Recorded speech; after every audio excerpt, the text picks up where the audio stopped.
Thank you so much, Prabhuji and Mataji, for joining Bhakti Sangha conference call.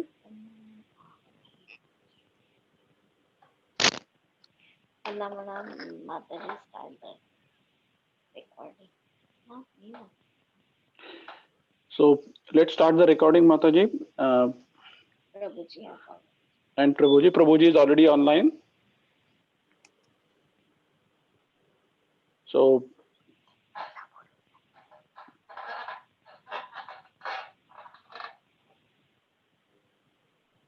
yes, Prabhuji, the recording is started. You can take over the call and you can give the introduction about Prabhuji, Vrindavan Das Prabhuji. Thank you, Mataji. Hare Krishna. So today we have His Grace Vrindavan Prabhu on our call. Vrindavan Prabhu was introduced to Krishna consciousness in 1974, and he became full-time preacher in 1985. Over a period of 30 years, his devotional services has been in different areas. He has played different roles as temple president, traveling Sankirtan party leader, and head of the Pujari, temple commander, Brahmachari training program leader, congressional training program leader, Padayatra coordinator, spiritual mentor. He is also author of a very well-known book about Santa Tukaram. This was written first in Marathi and then now translated in English.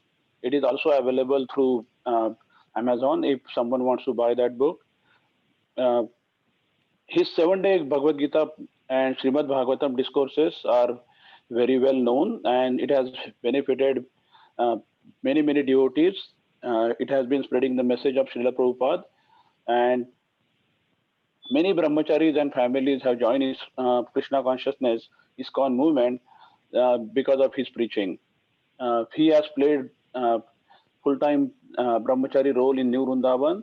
He has associated with Belgaum temple in Karnataka for a long time. Currently, he is staying with his family in Pune, and he travels globally for preaching. And he is a disciple of Sri Radhana Swami Maharaj. And he has been a regular visitor of USA. And once he visits USA, he visits many cities. And we are fortunate to have his association almost every year when he visits US and Charlotte specifically. So thank you, Prabhuji, for joining us today. And please welcome His Grace Vrindavan Prabhu. So Prabhuji, you can take over from now.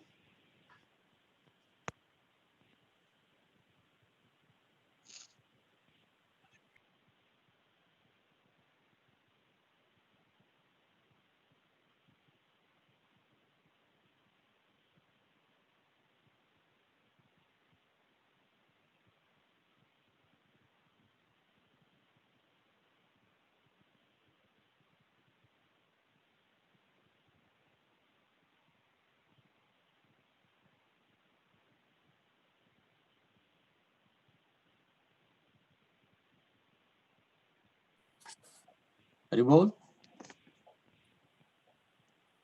Hare Krishna. Hare Krishna, Prabhuji. Dandavas Pranam. Srila Prabhupada ki jai, Guru Maharaj ki jai. Thank you, Hear Prabhuji. me? Yes, Prabhuji, we can hear you. Is it audio or video? We can only hear you, Prabhuji. We cannot see you right now. Oh, okay. That's what I was wondering what happened, because he told me, he gave me a Zoom thing. Okay, that's fine. As long as, can you all hear me? Yes. Prabhuji, but before we could see you, can you on your camera? I think my camera is on. You just now off, Prabhu, when you took the phone, right? It maybe it pressed. Can you try it, Prabhu, one more time? Oh, let me see. Yes, now we can see you, Prabhu. Thank you, Prabhu. Oh, really? I cannot see here. Okay. Can you hear me now? Yes, Yes, Prabhuji, we Prabhuji. can hear you and see you. Okay. Please accept my humble obeisances. So we'll start from Mangala Charan. Om Adnyantimirandasya Jnananjana Shalakaya Chakshurun Militam Yena Tasmai Sri Guruve Namaha. Sri Chaitanya Mano Bhistam Stapitam Yena Bhutale Swayam Rupa Kadamiham Dadati Swapadantikam Nama Om Vishnu Padaya Krishna Preshthaya Bhutale Srimate Bhakti Vedanta Swami Niti Namine Namaste Saraswati Deve Gauravani Pracharine Nirvishesha Shunyavadi Paschatya Deshitarane Jai Sri Krishna Chaitanya Prabhu Nityananda Sri Advaita Gadadhar Sivasati Gaur Bhaktarunda Hare Krishna Krishna Krishna Hare Hare Hare Ram Ram Ram Hare Hare. Thank you for giving me this opportunity to serve all of you. The verse today we are going to talk about is from 4th canto, the Srimad Bhagavatam, chapter 25 and text number 25. So I will read the verse and then translation and read the purport, and we'll try to discuss after that. Sa yaryantaha puragato vishuchina samanvitaha moham prasada harsham va yati jayatmajodhavam. The translation and purport by His Divine Grace is Sri Bhaktivedanta Swami Srila Prabhupada. Translation: sometimes he used to go to his private home with one of his chief servants, the mind, who was named Vishuchina. At that time, illusion, satisfaction, and happiness used to be produced from his wife and children. Purport: according to Vedic conclusion, oneself is situated within the heart. As stated in Vedic language, Hrudyam Atma Pratisthitaha. The self is situated within the heart. In the material condition, however, the spirit soul is covered by the material qualities, namely goodness, passion, and darkness. And within the heart, these three qualities react. For instance, when one is in goodness, he feels happiness. When one is in passion, he feels satisfaction through material enjoyment. And when one is in darkness, he feels bewilderment. All these activities are of the mind, and they function on the platform of thinking, feeling, and willing.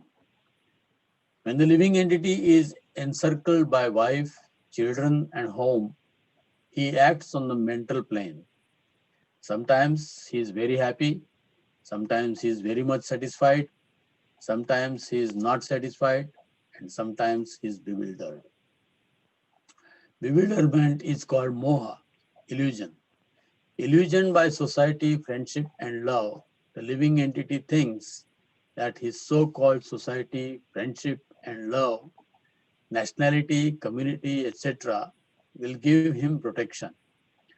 He does not know that after death he will be thrown into the hands of a very strong material nature that will force him to accept a certain type of body according to his present work.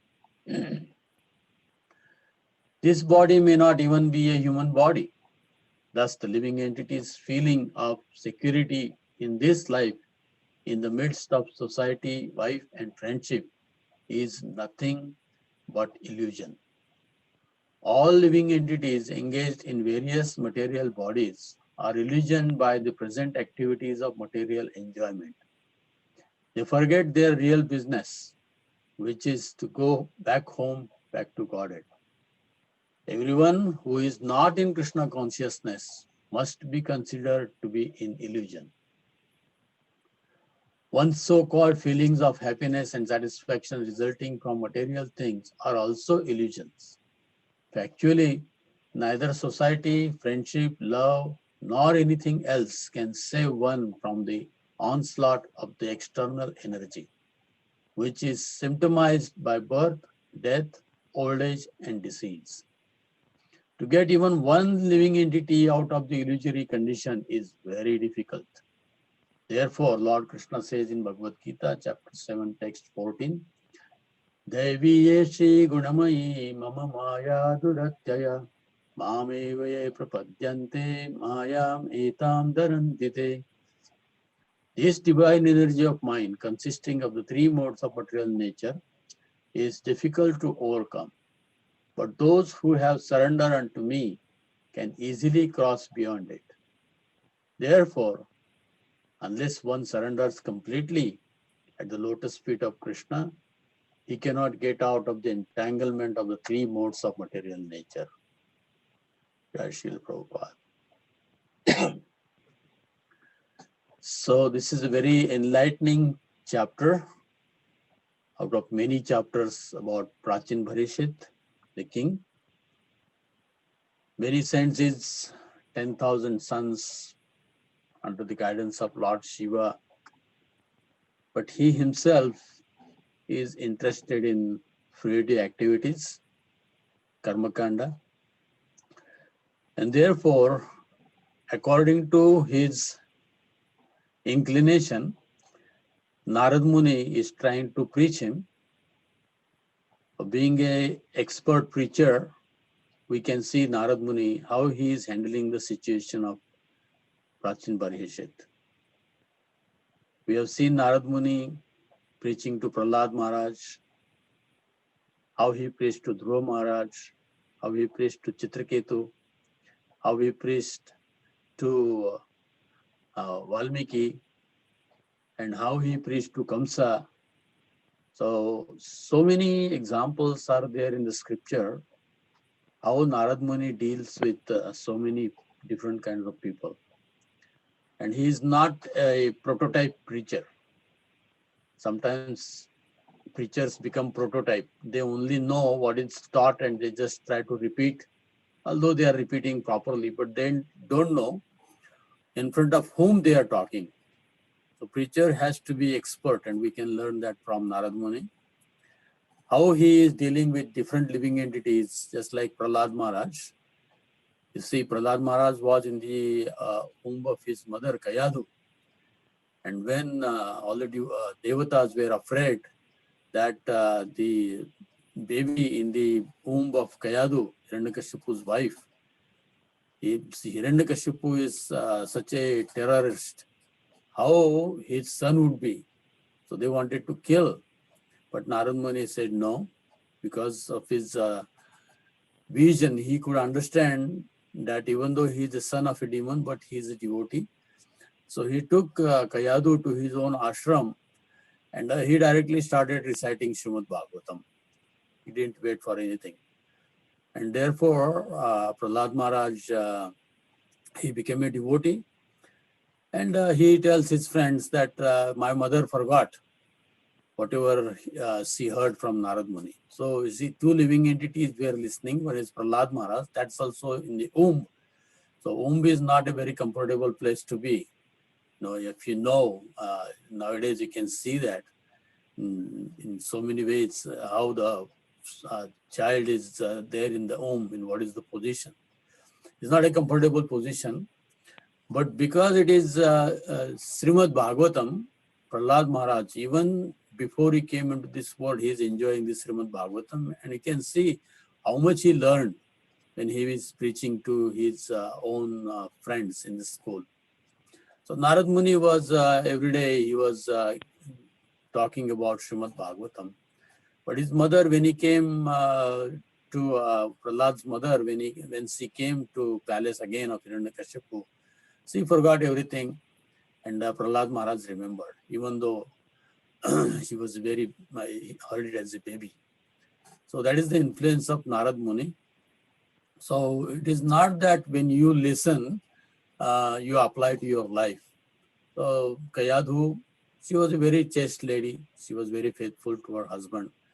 But unfortunately, she forgot what was there in Srimad Bhagavatam. And again, she got entangled in husband activities. And therefore, she could not achieve the same result as Prahlad Maharaj achieved. So Prahlad Maharaj became he's one of the Bhagavatam. He's one of the Bhagavat. So also you can see Dhruva Maharaj. Dhruva Maharaj, his mother told him to go to forest, and Narad Muni appeared there by seeing his sincere desire, and he tested him. He said, please go back, you are such a small kid, this is a forest, there are so many wild animals here, and so it's very dangerous to stay here. Please go back. You're too small. Then Dhruva Maharaj, because the Dhruva means one who is determined. So he said, no, I am determined. So Narad Muni tested him before giving him mantra. So he didn't give him immediately the mantra. He didn't give him knowledge. He just gave him mantra, Om Namo Bhagavate Vasudevaya. So when he met Valmiki, Valmiki wanted to kill him, but he said, what's the use of killing me? This is a very sinful activity. And how we know how he preached, he sent his Valmiki to go home and see if they want to take a share of your karmas. And then he came back, and then he told him to chant Ram, but he couldn't chant. He started Mara, Mara, Mara. So Narad Muni said, even if it is Mara, that's okay, you chant. And ultimately it will become Rama. So that is how he preached to Valmiki. When he came with one more devotee, he came to Chitraketu's house. And Chitraketu was interested in, because even though he has 10,000 queens, he didn't have son. So he was very much attached to have a son. But Narad Muni told him, no, it's not a good idea. It will be cause of your suffering. But he said, anyway, I want it. So Narad Muni gave him blessings. And later on, when he came, afterwards, when the son was born, he coming, and son gives realization to Chitraketu. Through son, Narad Muni is preaching.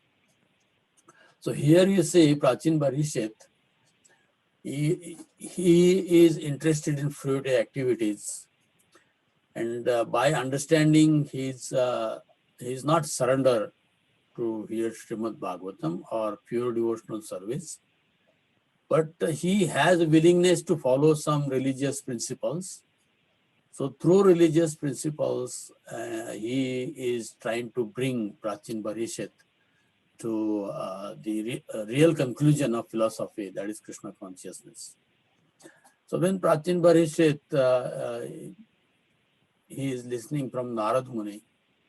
Narad Muni is giving one example, and he is giving the example of Puranjan. Now Pura means city or palace or body, and Jana means living entity. Now this story is not only Puranjan narrated to Prachin Parishit. Through this story, through this example, Narad Muni is also trying to teach us some lesson, which he is trying to teach to Prachin Parishit.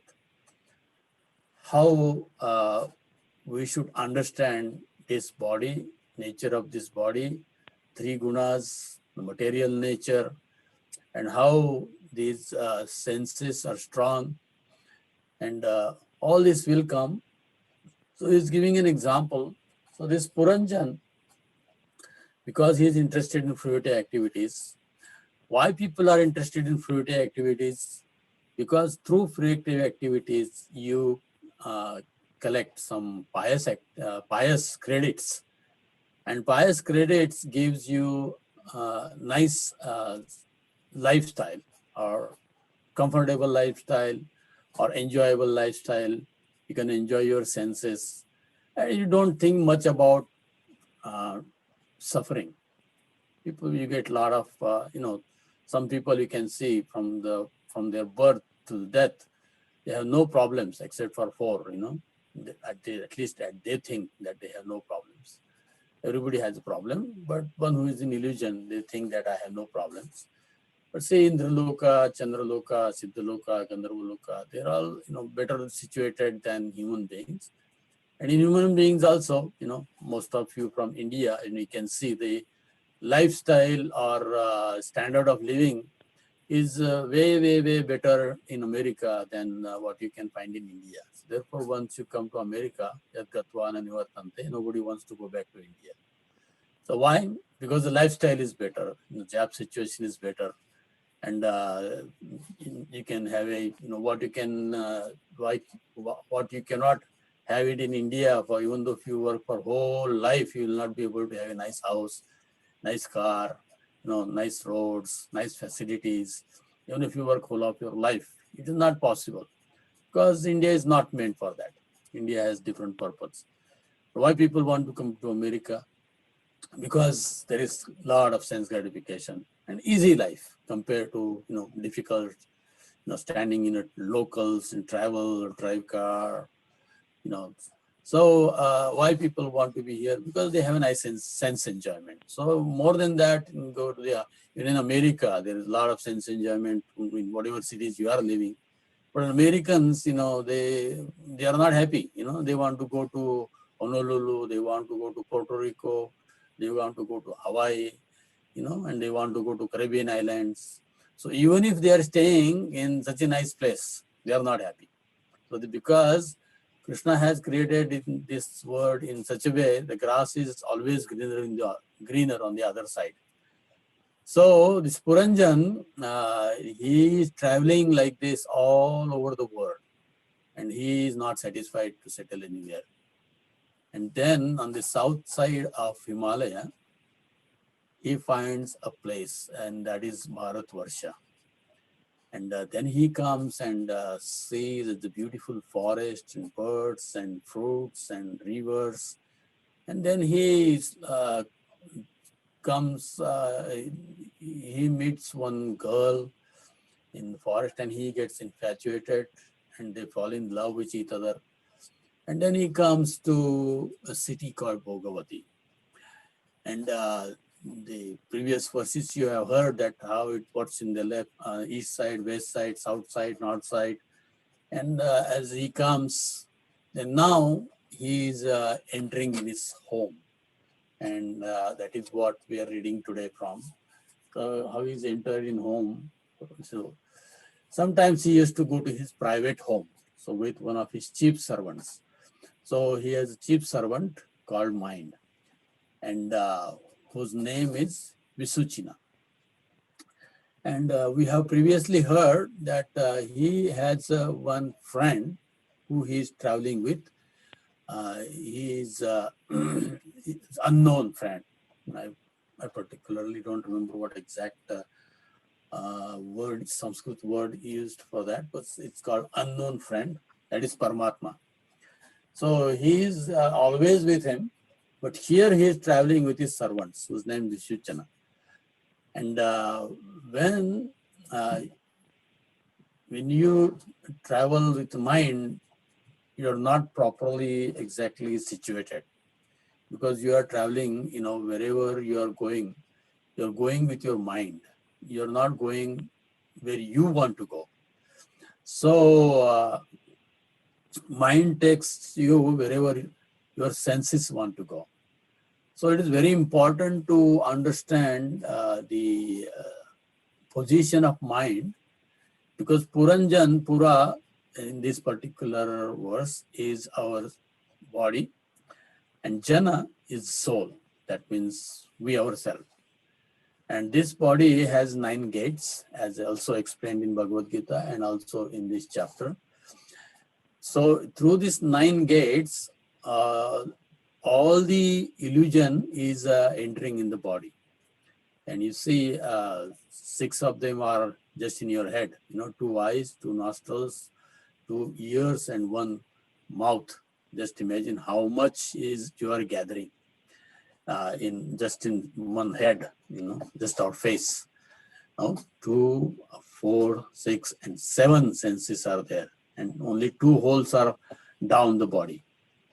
So just imagine how much you are gathering just from one mouth, one face. And as previously in previous verse, it is explained that 2 blind friends, their legs. So legs go wherever mind takes, legs don't go on its own. So they are blind. And hands are blind, legs are blind. So they go wherever mind takes them.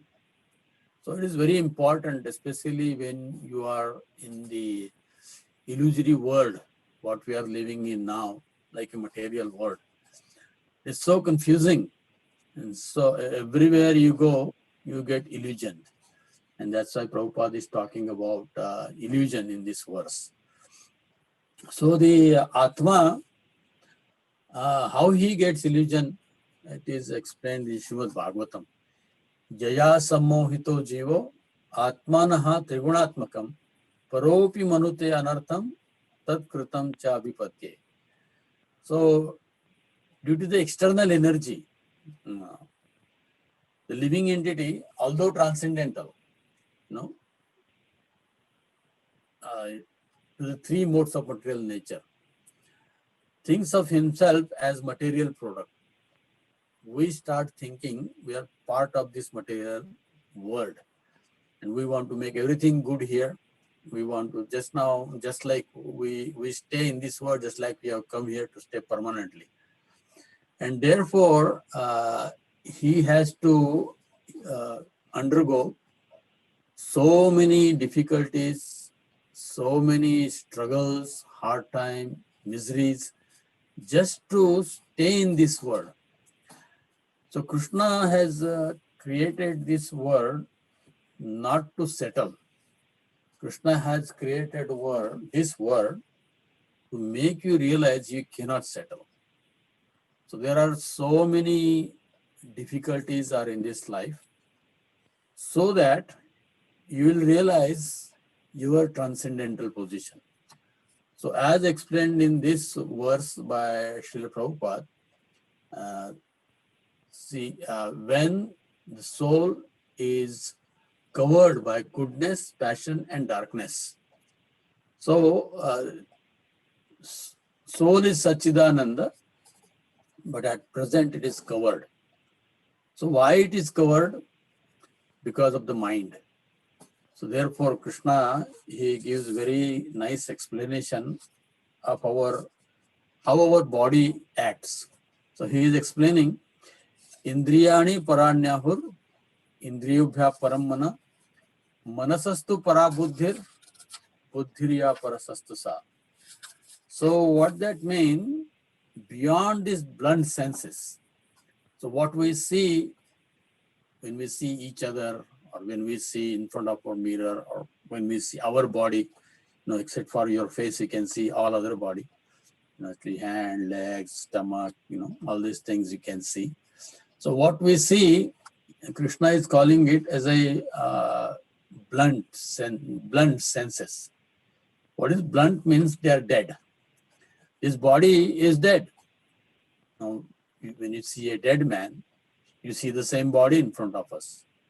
So therefore, the senses are dead. They are not active, they are dead. So beyond these blunt senses, so who is moving this body? So beyond this body, he says there is mind. So this body is made of earth, water, fire, air, and ether. Now you can see in our body, these 5 elements are there. They're gross elements. Then the next, the subtle body is there, which is made from mind, intelligence, and false ego. So the body, which is dead body, which cannot act on its own, which is jada, means heavy. So is activated by mind. Indriyani paranyahu, beyond these blunt senses, there is mind. And indriyobhya paramana, manasastu para buddhir. So beyond this mind, there is intelligence. And buddhir parasastu sa, that's beyond buddhi, that is you yourself.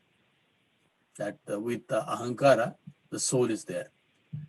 So this is the situation of the point: body, mind, intelligence, ego, and soul. So soul is not differentiated from ahankara. The reason is because he has forgotten that he is soul. So only 3 things are considered here: ahankara, intelligence, and mind and body. So the body has so many senses, as I explained: 2 eyes, 2 ears, nostrils, mouth, and genitals, and anus. These are the 9, holes are there. So through these holes, the mind, because it is not,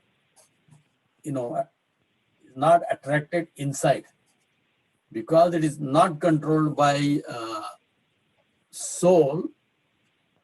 The ahankara is activating the intelligence according to what you think, and the intelligence is giving mind through the senses to look at the objectives, and mind is giving ideas, thinking, feeling, and willing. This is the function of mind.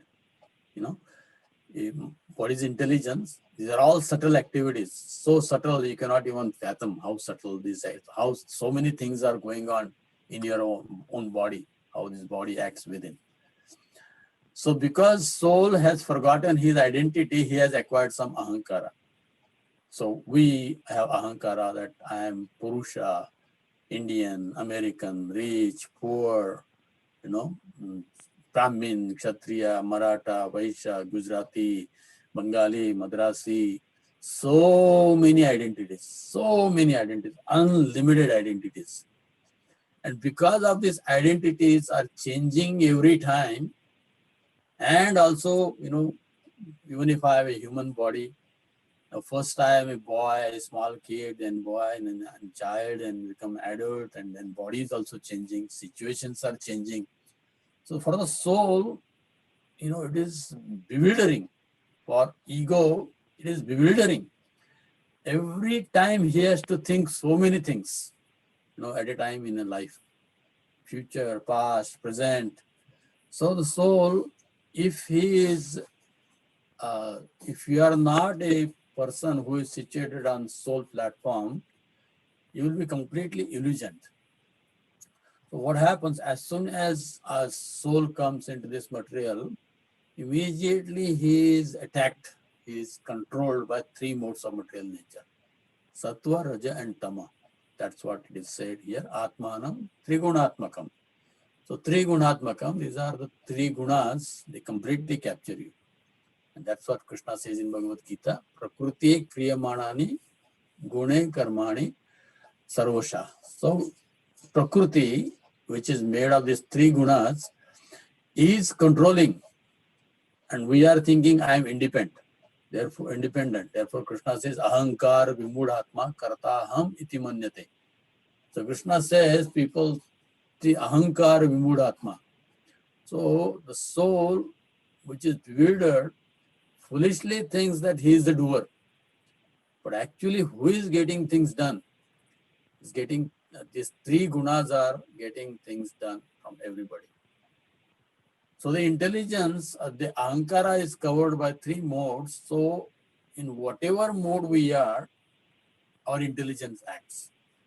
If you are in the mode of ignorance, tamasa, our mind, intelligence, and body acts in ignorance. If our ego is situated in passion or rajas, then our intelligence, mind, and body acts in rajas.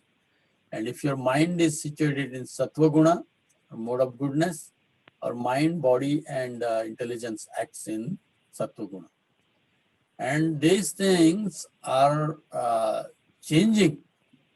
You're not always in sattva guna, you're not always in tamo guna, you're not always in rajo guna.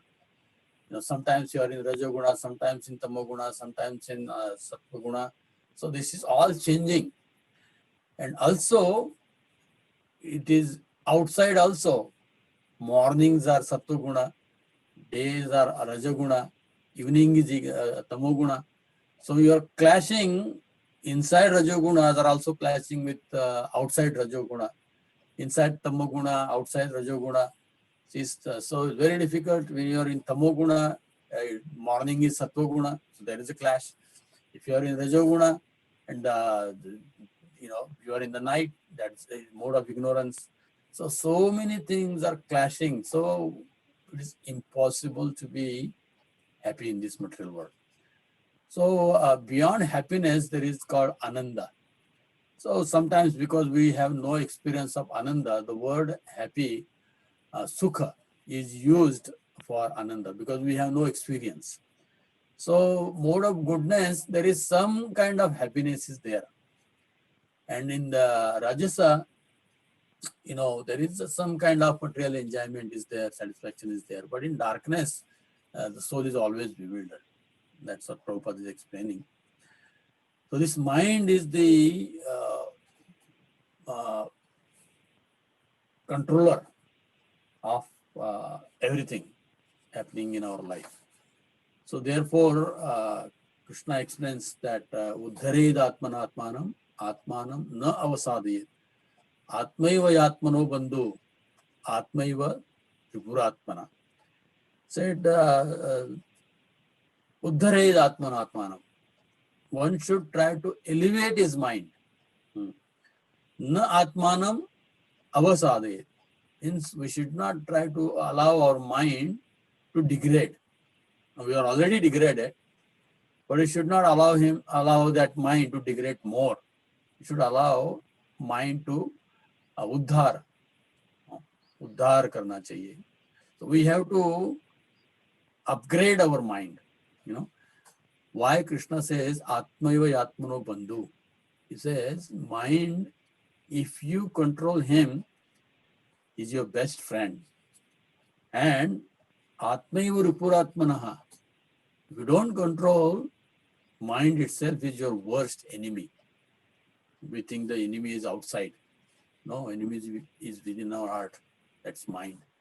So, therefore, Krishna is explaining that Bandhuratman Manantasya Yenatmaivatmana Jitaha. So, one who has conquered the mind, then if you make your mind a good friend, then only he will guide you properly.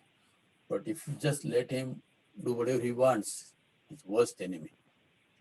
So the mind is looking through eyes, smelling through nose, tasting through tongue, hearing through ears, and getting feeling of touching from hands, legs, or body. So if the mind is not introspective, so why Krishna is giving this explanation of what body eats and how the body is situated and who is powerful, because ordinary people don't know what is body. They just do whatever body wants, and what they are taught, do whatever your mind thinks, Aapko man mein jo aata hai wo karo. See how dangerous. So things outside not bad. Depends upon how you use them. Prabhupada gives an example of a knife. Knife, if it goes in the hands of a thief, he will kill somebody. But if it goes in the hands of a doctor, he will use it for surgery. If it goes in the hands of, woman, he will use it for cutting vegetables or fruits. So the knife is not bad. It depends upon how you use it. So the material world is not bad. It depends upon how you look into it, how you look at it. So even the worst things happening in your life, birth, old age, disease, and death, you will see it in a better perspective if you have a knowledge of the soul. Otherwise, in this material world, you'll see it as a misery and why this is happening to me. But if you are realized, you will have an opportunity to understand what is birth, old age, disease, and death, why we have to face that. So, what makes us think the illusion? Prabhupada is thinking about mind. He's telling that thinking, feeling, and willing. So, how this mind, intelligent, ahankara tells intelligence, say you are a man or woman. Then immediately according to that, your intelligence starts working and mind goes on acquiring the things, in front of your eyes or anything, and tries to satisfy the eyes, satisfy ears, satisfy smell, satisfy tongue, satisfy your senses, your body. But because this is external and it is always changing, bewildered. Mind is always bewildered. So therefore, unless the mind, as Krishna is Prabhupada is explaining here, unless the mind is engaged in Krishna's service, there is no way you can stop this mind. So we'll come to that later. So when this living entity is now here, you see, Puranjana has entered with his wife and children. So soul, when he thinks that he's somebody, man or woman, then he becomes husband or wife. And when husband and wife are there, then the children are there. And when, because you're grasta, you have to go out and earn, so you mix with society. And you're born in particular country, or you're born in particular caste, race, or whatever, you become attached to that thing, and you get illusion. And as it is said in this, you go the reaction of karma, and and then you get so many problems. So therefore, Prabhupada is explaining here the illusion, the moha. So the soul is bewildered. So therefore, just recently, I'm giving this example.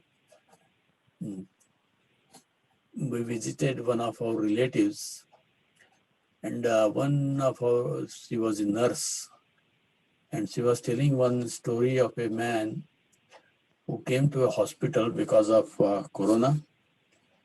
And she's not a devotee, she's like a normal American girl, nurse. And the man she was treating was about to go into coma state, and they were trying to move him on a ventilator. And he was like half conscious. And they told him that now we are going to take you to the ventilator. And he was so, started shaking, tears came from his eyes, he couldn't speak properly. And he asked the nurse, am I going to die? And she couldn't say anything. She looked at the doctor. Now, just to encourage him, he said, no, we are trying to put you on the ventilator. But people are so panicked by corona nowadays in all over the world. Even if they get this corona, they are so afraid that they are going to die. Even though 50% are not dying, still people think. But he was like, so he's a young man, about 40 years or something. So as he heard that he's going on ventilator, immediately he started thinking, oh my God, now I'm not going to see my wife, my son, and I'm going to lose all my friends, and I'm going to die. And she said, he asked another question. He said, what I am supposed to do when I'm dying? Now just imagine, this question also asked by Parikshit Maharaj when he was cursed that he's going to die. Now this person is in hospital. He came to know that he's going to die. And he's asking question, what I'm supposed to die? So everybody should ask this question, what happens at the time of death? Why I'm dying? This person is bewildered. And he was crying, shaking, and he wanted to see his family. But now you might have heard so many cases, they don't even allow you to be with your wife or your son. Nobody is helping, no friends, no money, nothing is helping. People are away. So many dead bodies, if you see in Brazil, Italy, even in America, they buried because there are no relatives are coming to take their bodies too, because corona is there. So much afraid. So where does that all love, care gone? One insignificant bug is bugging the whole world, which you cannot see. This is Krishna, just an insignificant energy of one small bug. So you cannot be with your wife, you cannot be with your children, You cannot be with your family, no mother, no father, no job, no friendship, nothing once this corona gets into your body and once you go on ventilator. And just imagine if you don't know what is the purpose of life, what you are supposed to do at the time of death, just understand nobody is going to help you. Therefore, Prahlad Maharaj is praying to Narsingadev. He said, when the child is dying, what mother and father can do? When somebody is dying, what doctor can do? He cannot do anything. So this is the condition of this soul in this material world. We are so helpless.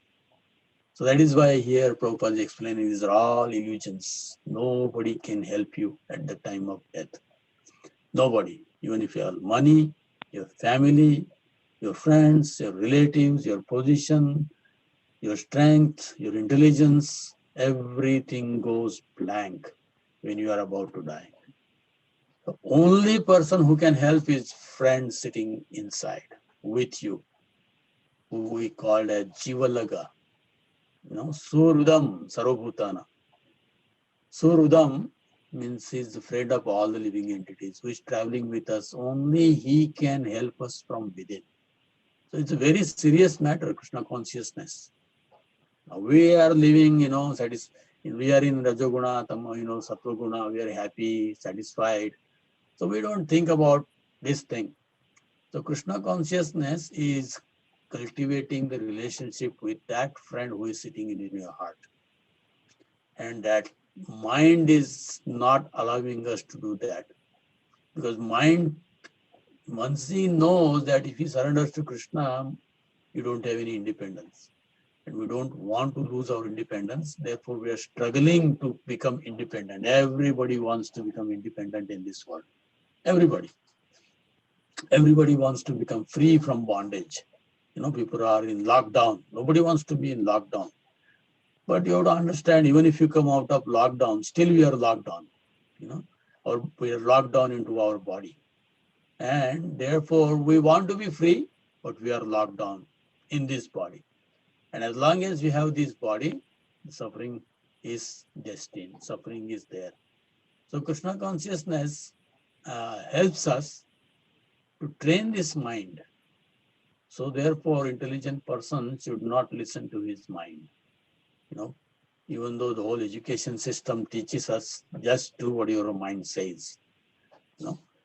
So if your mind is a friend, if you have made in a good friend, then you can listen. But if your mind is an enemy, which in most cases is dragging the soul back into this material world. And therefore, Parikshit Maharaj asked this question, what is my duty when I'm about to die? In particular, in his case, and in general, what is the duty of a person who is about to die? And he did not think anything at that time when he was cursed by Shrungi, the son of a Brahmana. What he was thinking, he immediately gave up. He didn't go home. He didn't immediately give up.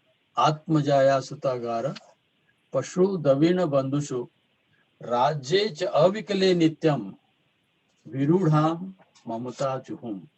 Said, what did he give? Atma, that is means his wife. How it is difficult.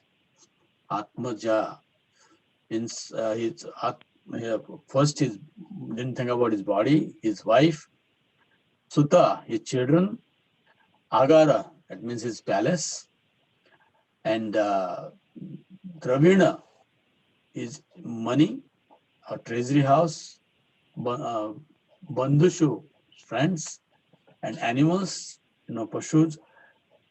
He did not think anything about it.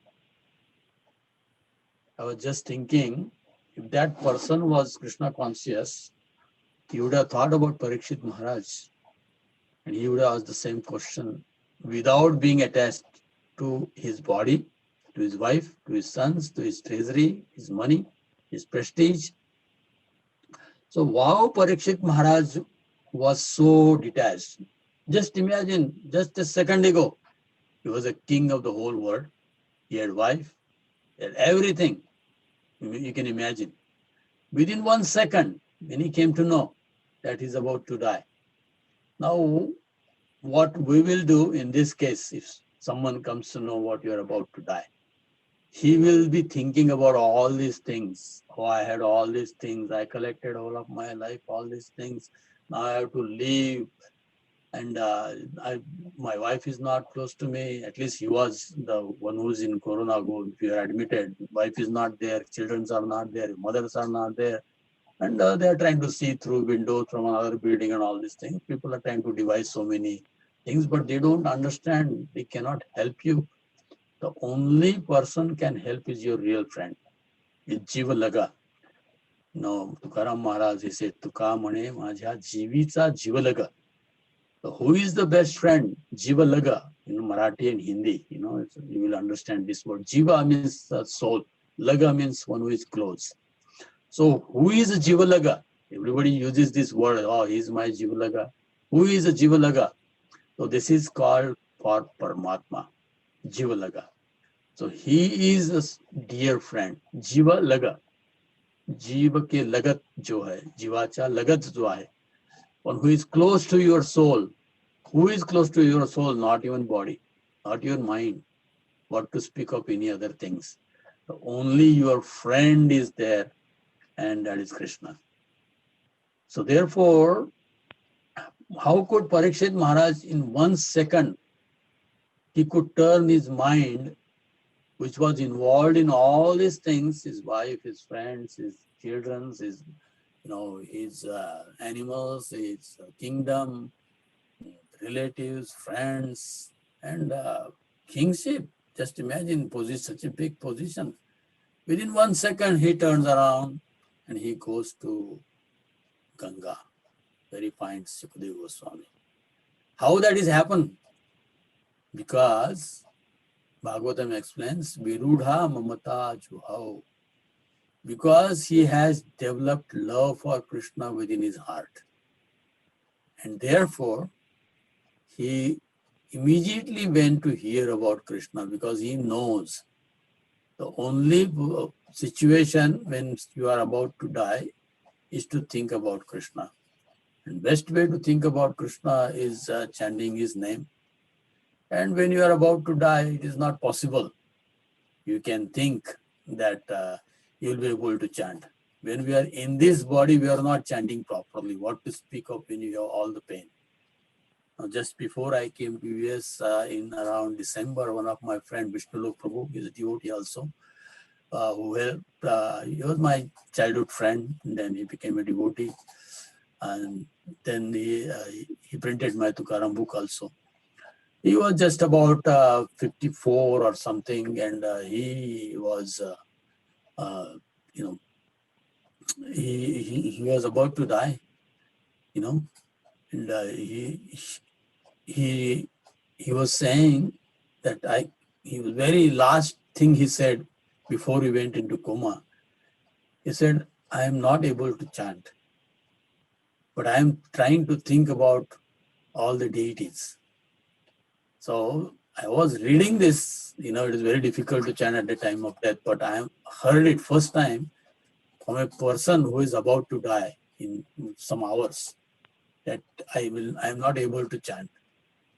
So just imagine, we have to think about Krishna, and we have to be with Krishna at the time of death. Our wife, our children, our money, nothing is going to help, Edana Javana Putra Parijana Mithe ki chache parati chire. What's that saying, So this everything we have collected throughout for life is not going to help us. So we have to train this mind, and therefore mantra. So this mind always distracts, always. That's the duty of your mind, to distract you from Krishna, to distract you from the understanding that you are not this body, you are a spirit soul. So therefore, a sadhana is given to us, sadhaka. Yukta hara viharasya, yukta chestasya karmasu. So we have to regulate ourselves. The most important thing we have to regulate is our mind. Because as Krishna is saying, And mind is the cause of our suffering. Mind is the cause of our moksha, becoming free. So mantra. So this mantra in Ramayana, there is mantra. It is same. It sounds the same. What is the duty of a mantra? Mantra is like a mind sitting in our body. So mantra is telling Dashrath to kick out Ram from our heart. So similarly, this mantra and the mind sitting in our heart is saying, no, we don't want Krishna. If Krishna comes, you will not be able to enjoy. So keep Krishna out, keep him out, keep him out, keep him out. Even though devotees, we have to do this thing. Oh, we can do later. We can do later. Chanting we can do later. Reading we can do later. Service we can do later. We have whole life to do that. And now this is important. Now this is important. So that is mind. So its duty is to keep us away from Krishna. So when we get trapped by this mind, immediately our senses become active and they drag us. Dhyayate Vishayan Pumsa. So where it starts from dhyayate, from thinking, some thinking. So if you are not thinking of Krishna, you are thinking of you are thinking of enjoying the senses. So dhyayate, every moment we have to think about Krishna. We have to practice. And therefore, our mind, the japa, when we do, we have to control our mind. You cannot do anything else and do japa. I see people in America, they drive, they chant, they're walking around, they chant. They're not focusing on chanting. Each word, actually chanting is not what you say by your mouth. 16 rounds you say by your mouth. Chanting is, have you heard those 16 rounds? That is chanting. What you hear is chanting. What you speak is not chanting. It's like a machine. Nowadays you can get proper chanting machines. Your body is moving, but your mind is wandering all over the world. So how many you listened, that is most important. And unless your mind is listening, if you cannot practice your mind listening to this Hare Krishna mantra, then the whole day, if you cannot control your mind, the whole day the mind is dragging you here and there, here and there. You cannot control. You cannot put that mind in Krishna. So this, it's a practice. Whole life we have to learn to practice, make this mind friend. Means engage him in Krishna's service. That's making, So we hear the life of Haridas Thakur. Haridas Thakur was sitting in a cave, and this, Ramchandra Khan sent a prostitute to defame him. So this is Haridas Thakur. She came, said, oh, I want to enjoy you. She was trying to allure Haridas Thakur's mind. So Haridas Thakur said, okay, I have taken a vow to chant 300,000 names of Krishna. When I am done, I will fulfill your desire. Till then you can sit, and he will chant the whole. And then in the night he said, oh, I'm sorry, today is gone. And then she said, but you come tomorrow, I will fulfill your desire. So she is convinced, yes, today he promised me, tomorrow you come and we will enjoy. And she told Ramchandra Khan, and they devised so many people around to catch Haridas Thakur if he's doing anything. So next day, this prostitute goes again, and she tells Haridas that, oh, you told me yesterday you come, and I'm here. I said, oh, thank you. I will definitely fulfill your desire, but please, I have to chant my 300,000 names. So be seated.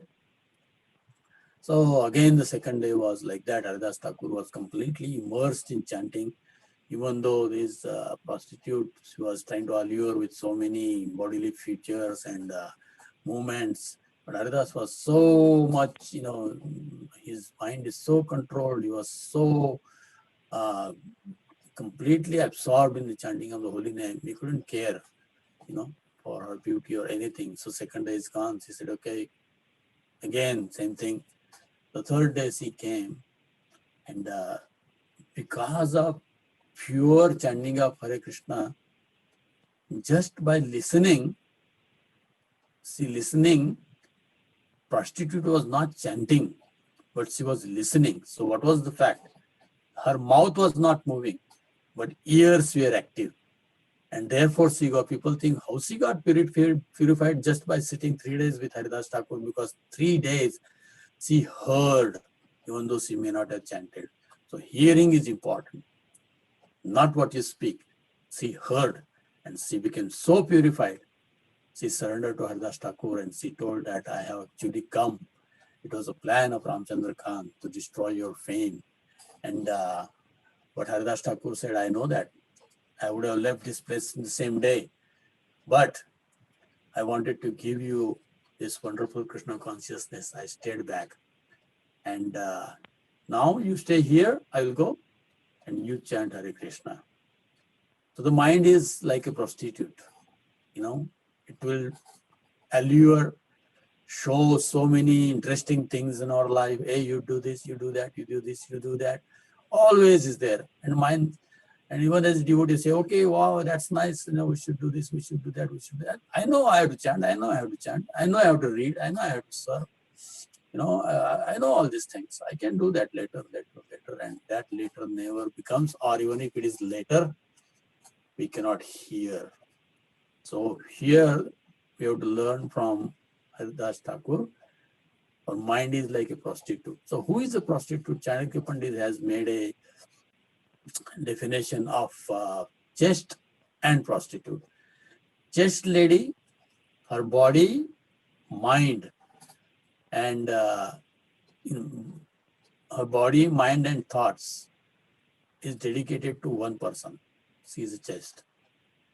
And the prostitute, she is sleeping with somebody, thinks about somebody, and she belongs to somebody. So body is with one person, she thinks about another person, and the mind is with some other person. So that's the prostitute. So mind is like a prostitute, is not chaste.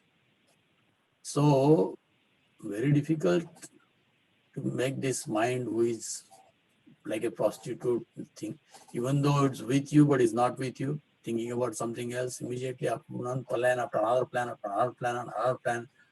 Mind has so many plans to make you happy, but none of those plans can make us happy. We realize that, like that person, what I'm supposed to do when I'm dying.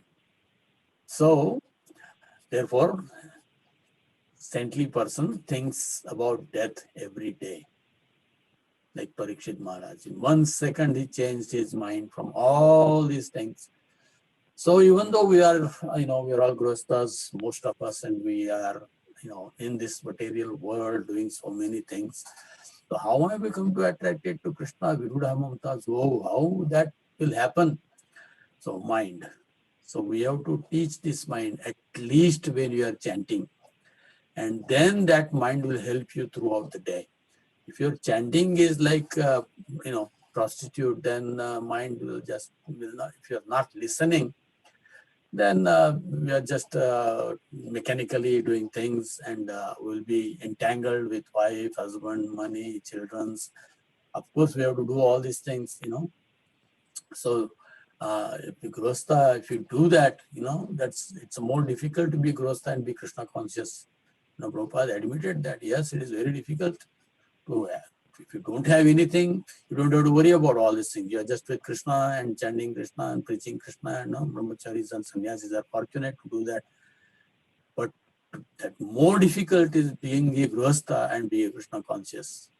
So therefore, this sadhana, Prabhupada has given us, he has given us this opportunity. So we should take advantage and train our mind in proper Krishna consciousness, so that we will not be bewildered, that unfortunate man who don't know the aim of life, he don't know what to do at the time of death. So this mind is between mana eva manushanam karanam bandha moksha. It is said in the Vedas that this mind is the cause of freedom and mind is the cause of bondage. So we are in this world because of mind. We can become free because of mind. Even the Avanti Brahmana, he says, not your karma, not your demigods, not your relatives, not your prestige, nothing is stopping you from becoming free. Only mana eva, this mind, is the only cause. So let us offer obeisances to this mind and tell him that please be seated next to us and listen what I say. I am not going to listen to you. And that is only possible, as Prabhupada explains in the last part of the purport. It is difficult even to become one man to this position. Devi Yashikunamai Mama Maya Turatya. Krishna's Maya is so strong. But we are fortunate by Prabhupada's mercy. He has given us what? He has given us the path of how to become free. Mameva prapadyante maya mitam tarantite. Maya is difficult because it is as strong as Krishna. Not as strong, but as strong as Krishna. So unless you surrender to superior to Maya, that is Krishna, Maya prapadyante Maya mitam tarantite. The only one who is surrendered, Prabhupada says, only one who is completely surrendered. So what is the process of surrender? First, listening. Sravanam. Navavida Bhakti begins with Sravanam. That is most important. When you are chanting, again, underline this word. Hearing 16 rounds is more important than chanting with our mouth. So let us try, by the mercy of Prabhupada or Guru Maharaj and Chaitanya Mahaprabhu, Nityananda Prabhu, who is so merciful, who has given us this opportunity. And we should not be like that man, what I'm supposed to do when I'm about to die. We know what I'm supposed to do, but that's not going to come in 1 second like Parikshit Maharaj, unless Virudha Mamata Joho, he has developed a deep love for Krishna in his heart in Parikshit Maharaj. So that is why we are practicing. So I'll stop here. I'm not able to see, I don't know, I'm not conversant with this technology. I'm not able to see anybody of you, but I'll stop here. And now if you have any questions or any comments, welcome. Thank you very much. Hare Krishna. Hare Krishna, Prabhuji. Hari Bol. Dandavat, Prabhuji. Thank you very much. Very nice class. I like that prostitute hearing one. I'm trying to implement some things in my whatever I hear, and it was just what I wanted to hear today. Thank you very, very much. It was very nice class. Hare Krishna. Srila Prabhupada ki jai.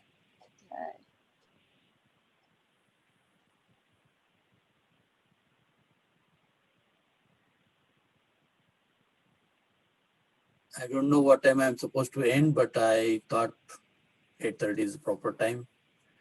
So if you have no more questions, thank you so much. Hare Krishna, Prabhuji. Dandot Pranam, Srila Prabhupada ki jai, Guru Maharaj ki jai. Thank you so much, Prabhuji. Very, very beautiful class. We have been hearing from last few days about this allegorical story. So it says the mind has given the name is Visuchina. So why the specific name is there? Oh, let me see. Prabhupada is not mentioning why it's called Visuchena. I don't know. Visuchena here, what is it?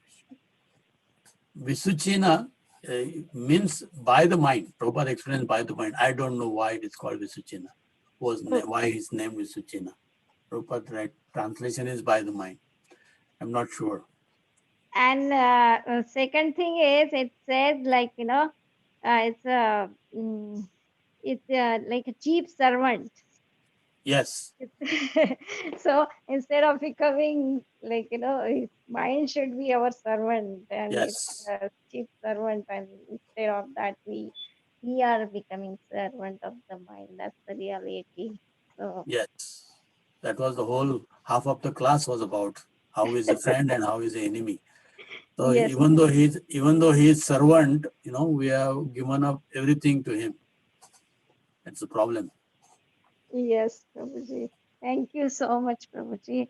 Thank Hari you. I Hari. like that example, that dying person. We have to go through that situation one day. So thank you very much, Prabhuji. Yes. Sorry, I am not able to serve you, Mataji, this year.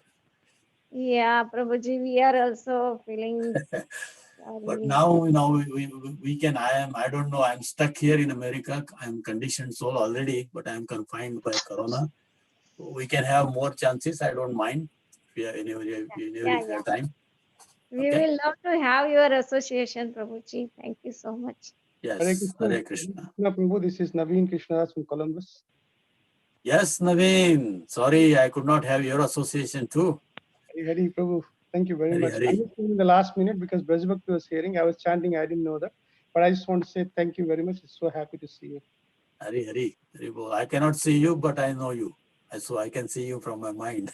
I can see you. Prabhu, do you have any contact number? I can contact you separately. I don't have anything around me. My phone is from India, and this works on WhatsApp. So somehow or other, if you know the number of this phone, you can contact me on WhatsApp. Okay, I have to get the number. Yeah, I'll get the number, Prabhu, because Yeah. we will try to schedule something of Columbus Bhagavatham class, a Sunday feast, if you are available. Yeah, that I'm Yeah, sure. Hare Krishna, Prabhuji. If you are in the Bhakti Sangha WhatsApp group, we can help you. Thank you. Brajabhakti is my Mataji, one. I am there, Mataji, in the WhatsApp group, Bhakti Sangha WhatsApp group. I am there, Rajabhakti. Yeah, Okay, give okay. this. Yeah, whatever number I have called you on, that's my Indian number, but it works as because wherever I'm staying, it works on the Wi-Fi. Thank you, Prabhu. We'll get the number. I'll get in touch with you. Sure. First, you message me. Yes, I will. Okay. Haribol. Haribol. Hare Krishna, Prabhuji. Dandot Pranam. This is Vivek here. Thank you so much. Hey, Prabhu, I am your servant. I hope I served you properly No, instead of my Prabhuji. mind. Prabhuji, this is a really good class today you gave. Really, at least awakened me. So, Prabhuji, I have a question. So, finally, you actually gave a hint of instructing our mind, especially during japa. So, can you give us some practical tips of how to control our mind or instruct our mind while or starting before even starting japa? Is there any practical suggestions that you can share with us? That's in itself is a long topic, but Prabhupada has made it very simple. There are so many, lectures and everything. Prabhupada made it very simple. First thing is prepare yourself from the day before. You have to sleep early, to get up early, so that you will not be able to sleep. And when you chant, try to sit in one place, straight, erect, and because when your physical body is erect, your head is up, not down, your body is in one, line. So that helps you for chanting. If you are falling asleep, you will come to know. And each word, try to speak and listen. That's the most important. So if you're sitting, that is possible, because if you are walking, your mind goes here, your mind goes there, looking here, looking there. Even if it is, things are there, around you, do things, do that. Completely forget everything else. Just chanting is for chanting, nothing else. Because I see whenever people, when they drive, they chant, when they walk in home, they chant, when they are doing something, they chant. But nobody, you have to sit in one place and chant all the 16 rounds. Focus. It's the struggle. And you will see, you will not be able to chant even the whole one mala if you are practicing. One mala you will not be able to hear at one time. Practice it. So just imagine we have to chant 16 rounds, just listening, hearing. So that will only abhyasenuttu kauntaya, Krishna says, that it will come only by practice. It is not going to happen in one day. So at least chant one round, try to listen, forget about everything, phone, wife, husband, fan, everything, job, everything in your mind. Make your mind completely empty. And try to sit in one place and chant at least one round. If one mantra you can chant, try to go for the next one. Forget about whatever you have done before. Even if that you cannot hear, that's fine. Go for the next one. Don't lament. Go for the next one. Go for the next one. At least try to chant one round without mind diverting anywhere else. So like that, practice 2 rounds, practice 3 rounds, practice 4 rounds, like that. So it will come eventually. It's not going to come in one day. Okay. And because of that, first you have to follow strict 4 principles. Otherwise, that will come in your mind. Yeah. You have to do it every day in the morning because mind is fresh. Not so many thoughts are there. If you start in the evening after you come from office, impossible. All the thoughts will be there of everything. So before you start, it's like, when you go to a war, you don't sharpen your, tools or your sword after you come from the war. Before you go to the war, you have to sharpen that.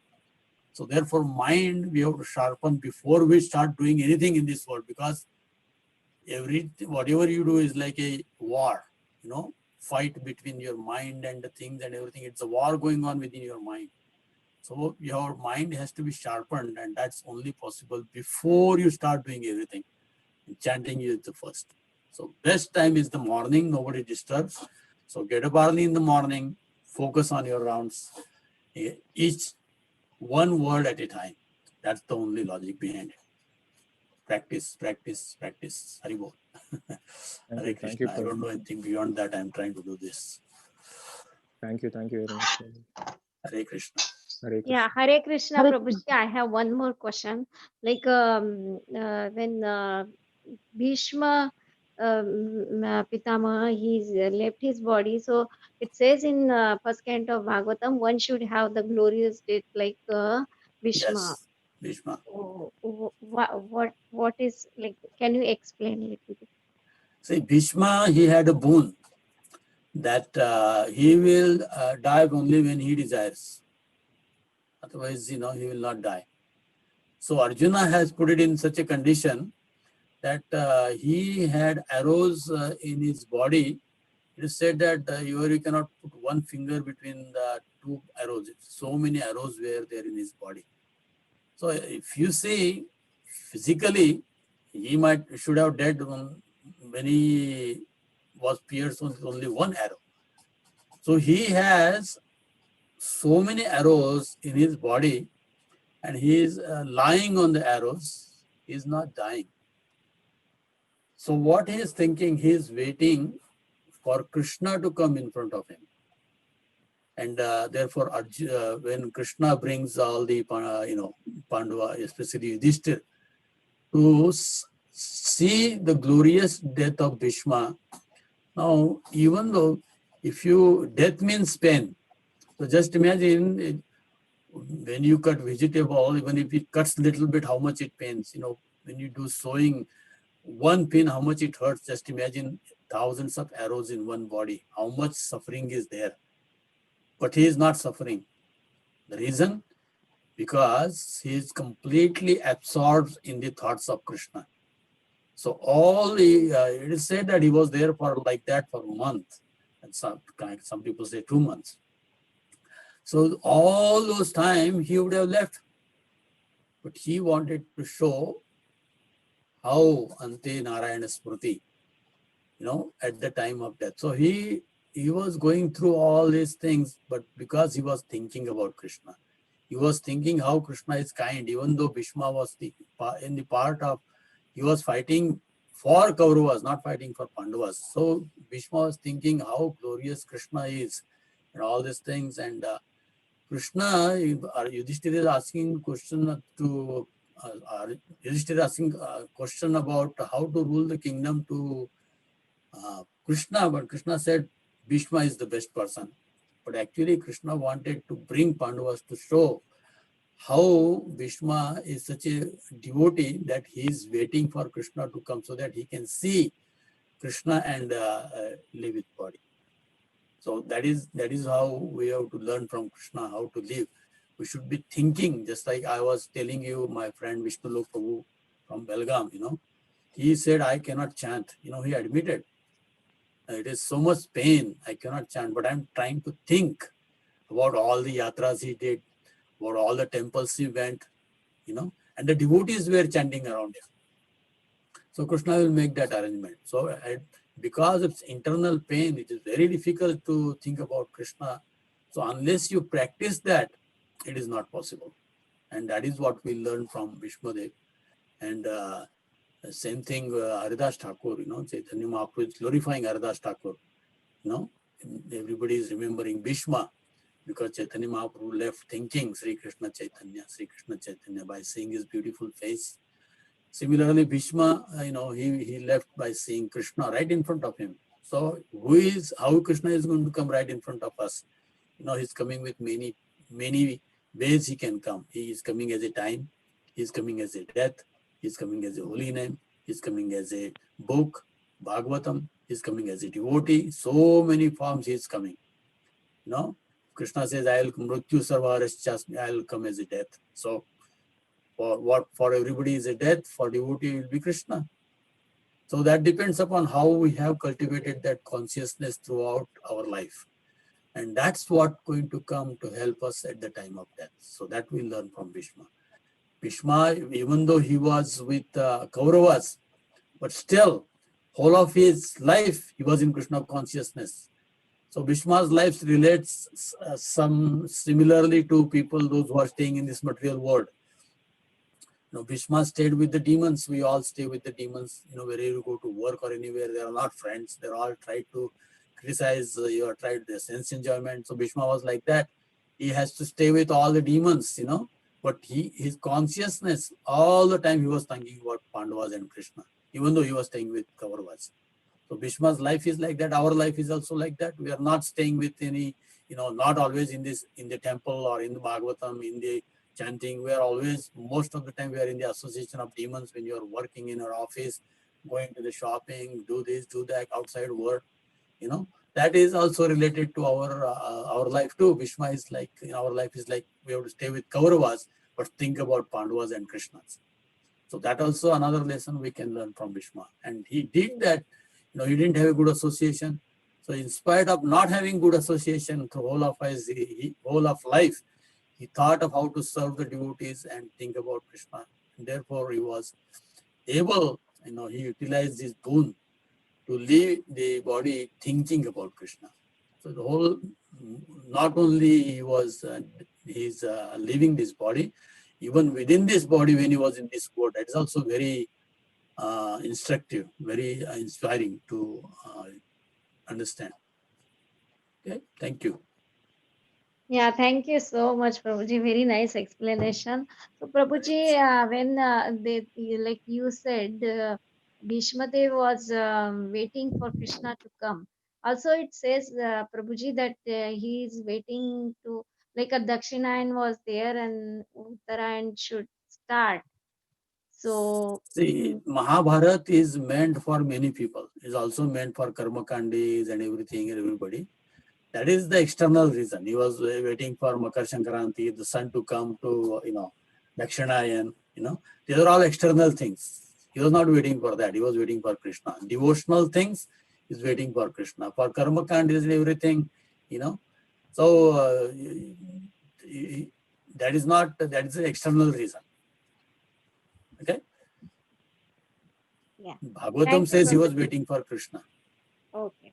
Thank you. Thank you. Also, it is there for Dakshinayana because Krishna says in Bhagavad Gita, one who leaks his body at that time, he goes to the heavenly planets. He doesn't say goes back to body. Okay. Hare Krishna, Prabhuji, Okay. Dandavat Pranam. Thank you for all the question and answer in the beautiful class, Prabhu. Prabhuji, in the class you said we should make friends with mind, but we hear both the sides. Somebody like Bhakti Siddhanta Saraswati Thakur had mentioned that we should beat our mind with shoes and sandals and broom in the morning and night. So which one, Prabhuji, because it often confuses, and during the japa, what do we exactly say to the mind? Yes, don't get confused. Don't get confused. Bhakti Siddhanta Saraswati is teaching you how to make him friend with broom and shoes. That's how you make him friend. When he tries to tell you something else, hey, shut up, slap him. Like I told you, the Haridas Thakur, make your mind wait. First let me do this thing, then I will look at you. And you have no time, then mind will understand, oh, like the prostitute. Now I have to surrender. I have to become his servant. As he explained in this verse, the servant. So then he'll become your friend. Okay, but to make him friend, you have to use your broom and your shoes. So, okay? Yes, Prabhuji. Thank you. Dandavad. Hari Bol. Hare Krishna Prabhu, this is Kush from Cincinnati. Dhanavad Pranam Prabhu. Hare Thank Krishna, you for Hari Bol. thank you for a wonderful lecture, Prabhu. You never came to India. Yeah, Prabhu. I was waiting for you. You know, all this corona and everything, you know. Okay, no problem. Yeah. So, Prabhu, I just wanted to check, like, you know, we do miss your association this year in Cincinnati. So Yes. I hope we will, you know, meet soon. So hopefully. if, yeah, just wanted to check, Prabhu, if I come close to Pennsylvania, is it possibility that you want to accompany me to Cincinnati? I don't know. We'll see when you come. Okay, sure. Sure, You Prabhu. have this number, you can keep me WhatsApp. This is the Indian phone. Mm-hmm. So it works Yes, on sure. WhatsApp. Okay. Sure, Prabhu, I will get in touch with you. Hari Bol, Prabhu. Dhanavad Pranam. Thank you. Hare Krishna. Hare Krishna, Prabhu. Hari Bol. I really enjoyed hearing you today. First time. Hare Krishna. Hare Krishna. Yeah, just to go back to japa, when we are hearing our japa, what is your opinion about looking Krishna conscious pictures simultaneously? If that can help you to listen to mantra, that's okay. Okay, so then therefore, if we are looking at the pictures, whether it's, you know, deity picture or Srila Prabhupada pictures, if we are looking at the pictures and appreciating, oh, how beautiful the pictures are, or how much we... Yeah, you know what happens? That's the beginning of a trick of mind, you know. First he will take you how beautiful the picture is, and slowly the mind will take you out. You know, you can practice that and tell me how you will not even know how beautiful the deities of Radha Shyam Sundar are. And in the beginning, you know, how beautiful this, beautiful that. It is good if you are thinking like that, but you will never understand how the man will trick you and take you somewhere else. That's a danger. So if you are looking, simultaneously listen. Don't think about what Krishna is, all these things, and all these things. You can do that later on after coming out of japa. But listen, that is most important. Okay? But if that thought of Krishna comes, that is okay. But you will never understand how the mind will drag you without you know it. Okay, Prabhu. Thank you so much. Thank you so much. Sure. Hare Krishna. Hare Krishna. Hare Krishna, Prabhuji. Is Vrinda here? Jai Vrinda Mataji, Hari Bol. Hari Bol, Thank you Prabhuji. for engaging me in some service. Otherwise, I was lazy already. Already I'm lazy. No now you problem. don't have anything to do. Thank you so nice much. meeting. Thank you for time and association. Thank you for a nice class. Yeah, unfortunately, we couldn't have your class in Baltimore, but it's good to listen to you like this. That's how I am dealing with all over the world now. Yes. Otherwise, I was only in Baltimore, but now I go all over the world. Yeah. Thank you, Prabhuji. Corona has brought devotees more closer. Yes.